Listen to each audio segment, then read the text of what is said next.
everyone, and welcome to my channel. I'm Ian Chaffin, author of a lot of books, well, soon, and knower of things, and today we have our second part of the second episode of Wordstock.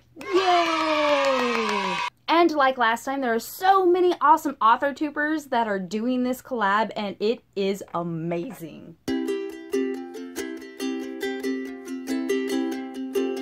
So if you have not seen the first part about Suspense, or you want to see all of the episodes, I have two separate playlists that will help you do just that. So finish this up and then go. And if you would like to see the other authors and what they say about tension and suspense and all that, well, you know, of course, the playlists. But now let's get on to the topic. So last time we covered suspense, where you have that moment of build up where, oh no, is he going to do it? Or, oh, are they going to fall in love? Until it hits the big payoff.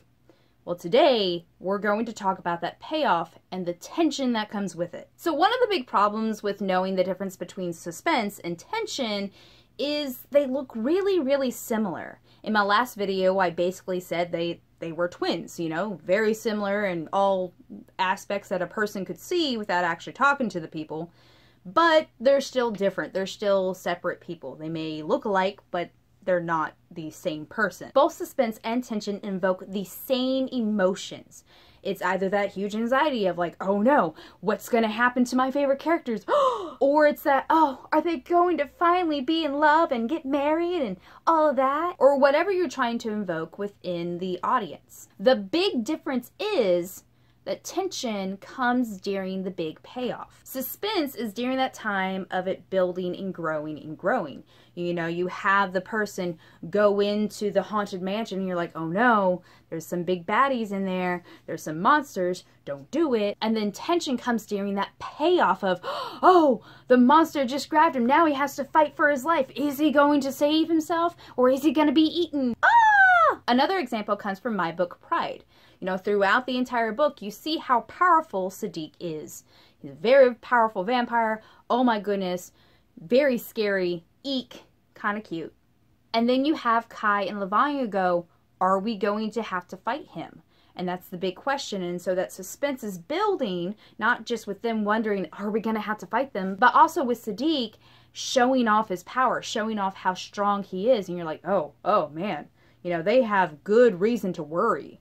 Oh gosh, oh, ooh, anxiety, And then that tension comes during the big payoff. They have to fight him. They have to defeat him or they're gonna die or something else happens, which I can't tell you or anything like that. Or maybe it doesn't happen. Oh no, I can't give off any secrets to my book.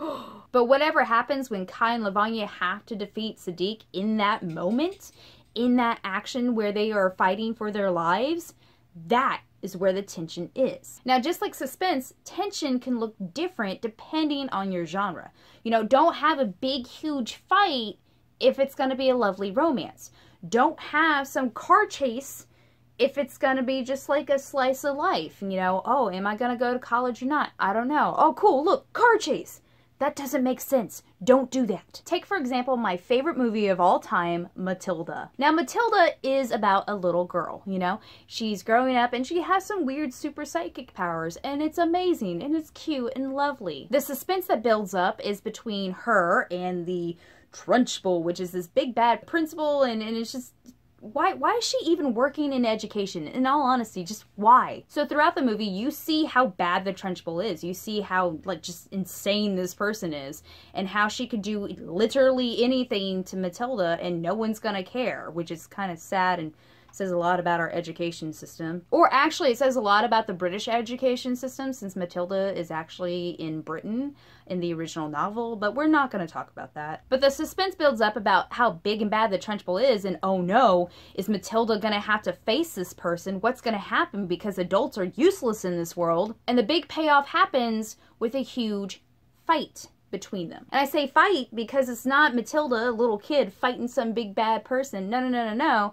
It's her using her psychic powers that you have seen throughout the movie or book to face off against this big bad person. And throughout the final battle, you're asking yourself, oh no, is Matilda gonna be able to do this? You know, she just got a hold of her psychic powers and she just developed them enough to actually move stuff and all that, and it's really cool. But wait, the Trunchbull is getting back up. But wait, the Trunchbull just threw a kid outside the window.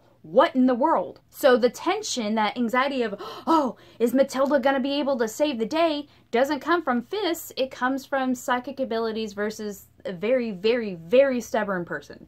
Oh my goodness. And of course, when you say it like that, it's like, oh, well, I guess that'd be cool.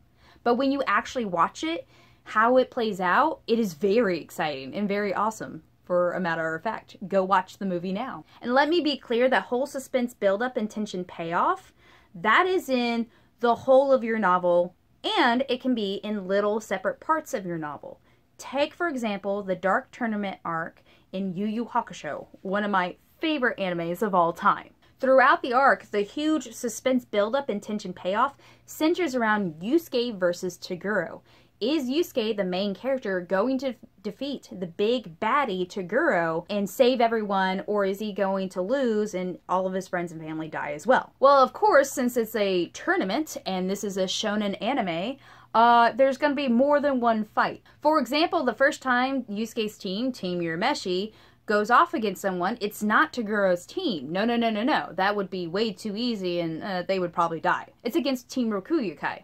I'm pretty sure that's how you say it. So you have all these different fights and all that, and you're like, oh, hey, Kurama has gotten stronger.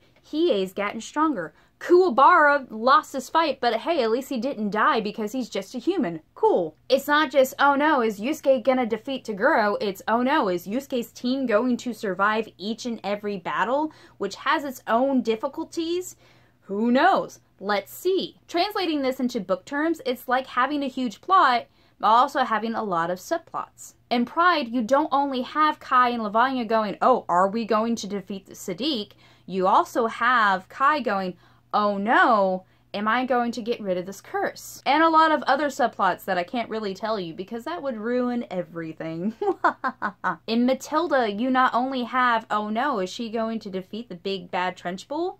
You also have, hey, what's going to happen between her and her parents? Hey, what's going to happen between her and the kids at school? You have so many different subplots working together in the main plot to make everything happen. Kind of like the whole suspense, kind of like the big suspense build-up, tension payoff, you also have smaller ones that build up to that. Yusuke is not going to get any stronger if he doesn't defeat other people on his way to defeating Toguro. Another example would be one of my parents' favorite series, the Die Hard series.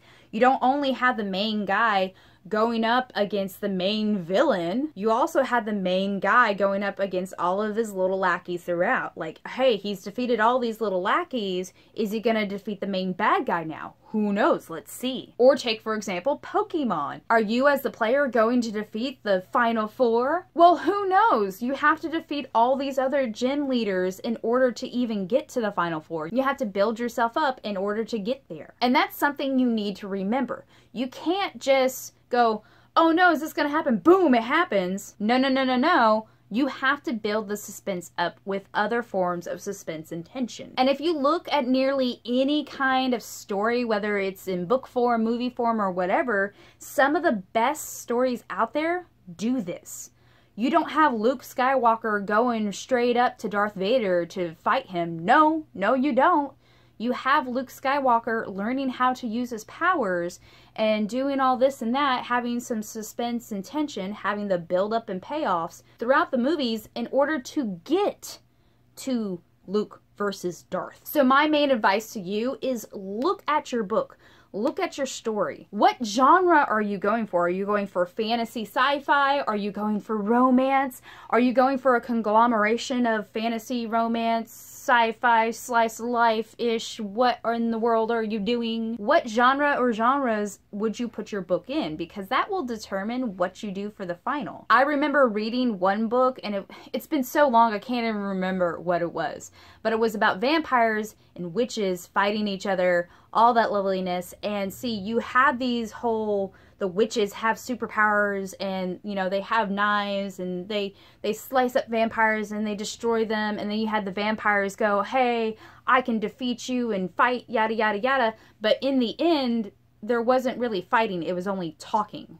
And so, you know, I kind of felt like robbed. There was no big fight scene. There wasn't at all, even though the promise of, hey, this is fantasy with people who fight for a living in it, something that would tell me, oh, there's probably going to be a giant fight scene at the end, and yet there was none. And it wasn't just a fake, oh, hey, the villain died, but now he's back, mwahahaha. No, there just wasn't any at all. And it, you know, like I said, it kind of robbed me of a good ending.